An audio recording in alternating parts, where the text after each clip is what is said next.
का हाथ पकड़ता है और कहता आओ चलें। At this the rishi sons was angry and indignant when he saw his mother being taken away as a forceful.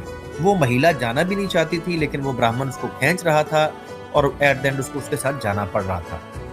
On seeing him angry, जब उसके पिता ने देखा, महर्षि उदालक ने देखा कि उसका बेटा गुस्से में आ गया है, श्वेता कितू's फादर सेड, उसने कहा, उसके पिता ने कहा, ओ सन डू नॉट बी एंग्री, आप गुस्सा ना करो, गुस्सा ना हो बेटा जी, गुस्सा ना हो।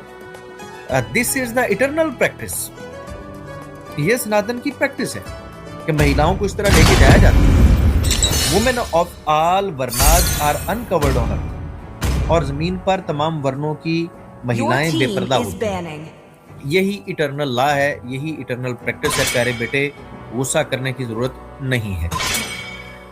तो ये रही इस हवाले से कि मैं अपने पास से नहीं कहता, इसके अलावा और भी कई जगह पर ये रेफरेंसेस मौजूद हैं सनातन की प्रैक्टिस के हवाले से कि इसी को सनातन की प्रैक्टिस कहा जाता है। और यही दरअसल वो चीज़ है जिसको प्रैक्टिस करने से लोग सनातनी बनते हैं या बड़े बड़े ऋषि बनते हैं। ये देखें, उदालक ऋषि ने अपनी पत्नी उसको सौंपी और चुप करके बैठा रहा।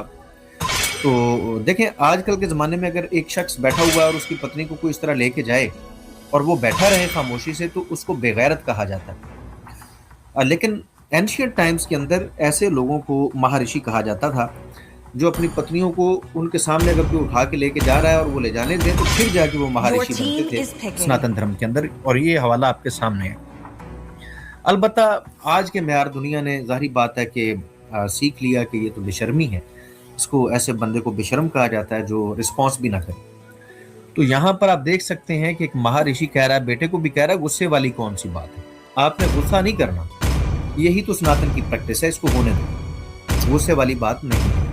तो सनातन की प्रैक्टिस मेरा ख्याल है कि अब मुझे बार बार वजाहत करने की जरूरत नहीं है, आप तमाम लोग समझ चुके होंगे कि सनातन क्या और महर्षि बनते कैसे हैं। अब हम थोड़ा सा आगे बढ़ेंगे और मजीद जानने की कोशिश करेंगे, क्योंकि सनातन धर्म में जो रिसोर्स है, जो सनातन धर्म की ब्यूटी है, वो सारी की सारी